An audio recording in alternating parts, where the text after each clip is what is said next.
Elixir guides, dynamic supervisors. We have now successfully defined our supervisor, which is automatically started and stopped as part of our application lifecycle. Remember, however, that our KV registry is both linking via startLink and monitoring via monitor bucket processes in the handlecast2 callback. Links are bidirectional,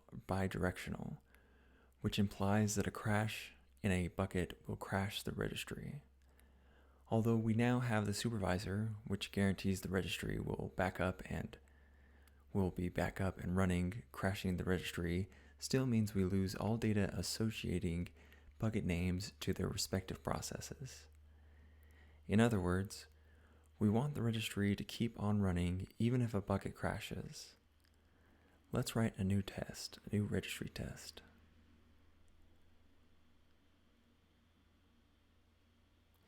The test is similar to removes bucket on exit, except that we are being a bit more harsh on sending by sending shutdown as the exit reason instead of normal. If a process terminates with a reason different than normal, all linked processes receive an exit signal, causing the linked process to also terminate unless they are trapping exits.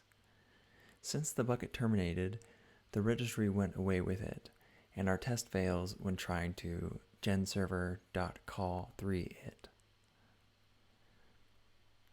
Exit no process, the process is not alive, or there's no process currently associated with the given name, possibly because its application isn't started. We are going to solve this issue by defining a new supervisor that will spawn and supervise all buckets. Opposite to the previous supervisor we defined, the children are not known up front, but they are rather started dynamically. For those situations, we use a dynamic supervisor. The dynamic supervisor does not expect a list of children during its initialization. Instead, each child is started manually via dynamic supervisor start child 2. Scale me.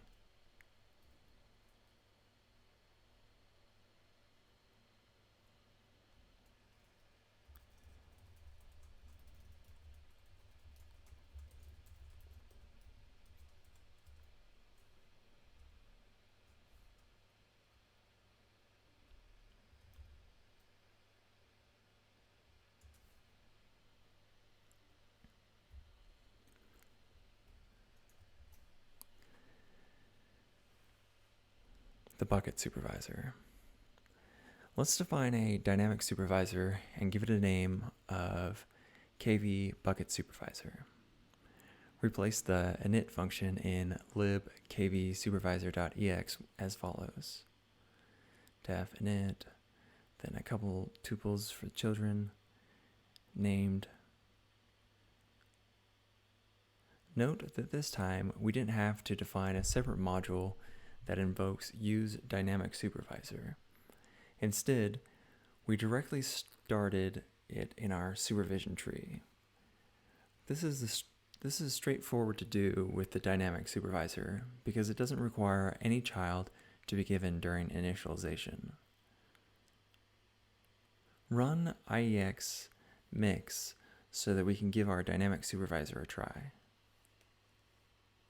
So dynamic supervisor start child, KV bucket supervisor, KV bucket.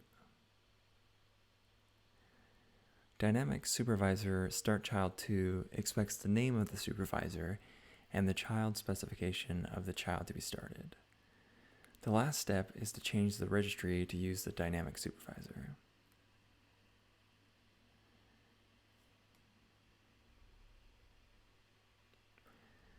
That's enough for our test to pass, but there's a resource leakage in our application. When a bucket terminates, the supervisor will start a new bucket in its place. After all, that's the role of a supervisor. However, when the supervisor restarts the new bucket, the registry does not know about it. So we will have an empty bucket in the supervisor that nobody can access. To solve this, we want to say that the buckets are actually temporary. If they crash, regardless of reason, they should not be restarted. We can do this by passing the restart temporary option to useAgent in KV bucket. useAgent restart temporary. Let's also add a test to test KV bucket test that guarantees the bucket is temporary. Restart temporary. Our test uses the supervisor child spec 2 function to retrieve the child specification out of a module and then assert its restart value as temporary. At this point, you may be wondering why use a supervisor if it never restarts its children. It happens that supervisors provide more than restarts. They are also responsible to guarantee proper startup and shutdown, especially in the case of crashes in the supervision tree. Supervision trees. When we added KV bucket supervisor as a child of KV supervisor, we began to have supervisors that supervise other supervisors, forming so-called supervision trees. Every time you add a new child to a supervisor, it is important to evaluate if the supervisor strategy is correct, as well as the order of the child processes.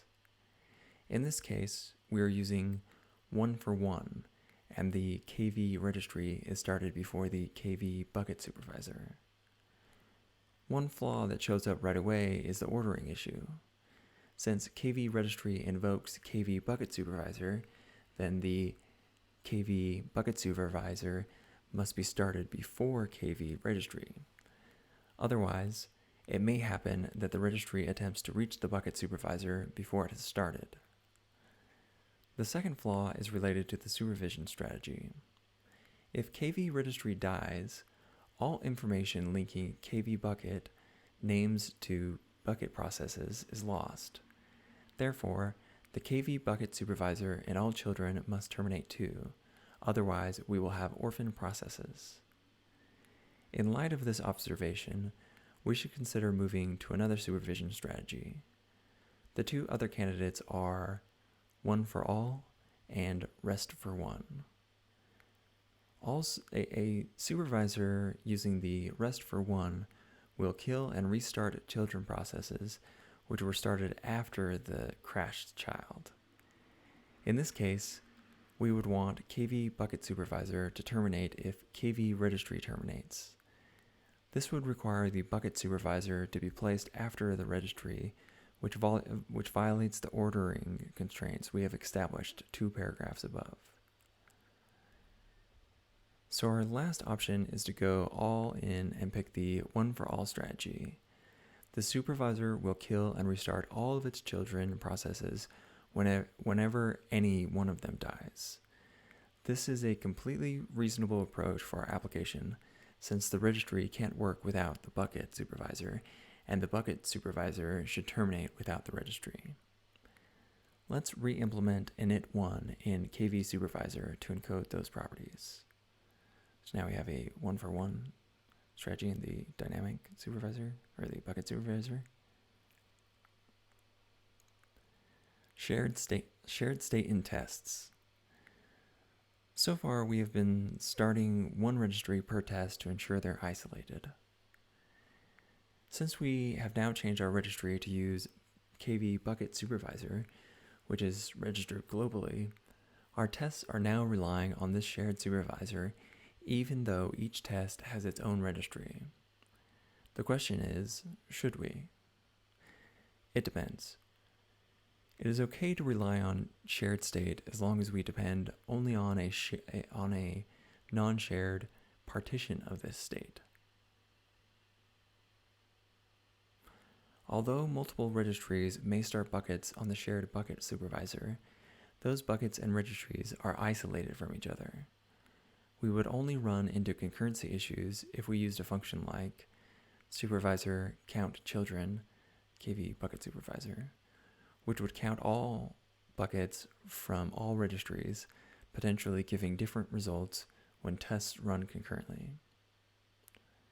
Since we have relied only on a non-shared partition of the bucket supervisor so far, we don't need to worry about concurrency issues in our test suite. In case it ever becomes a problem, we can start a supervisor per test and pass it as an argument to the registry start link function. Observer. Now that we have defined our supervision tree, it is a great opportunity to introduce the observer tool that ships with Erlang. Start your application with IEX mix and key this in. Erlang observer.start. A GUI should pop up containing all sorts of information about our system, from general statistics to load charts, as well as a list of all running processes and applications. In the Applications tab, you will see all applications currently running in your system alongside their supervision tree. You can select the KV application to explore it further. Not only that, as you create new buckets on the terminal, you should see new processes spawned in the supervision tree shown in this observer. KV registry create, KV registry shopping. We will leave it up to you to further explore what Observer provides.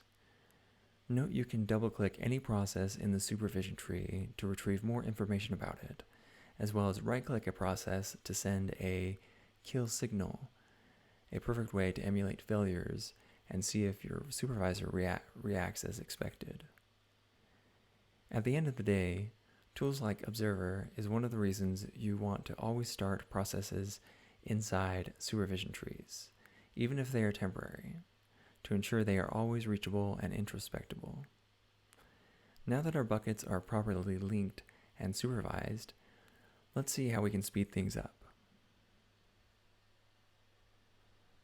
So I think ETS is next. I'll be right back.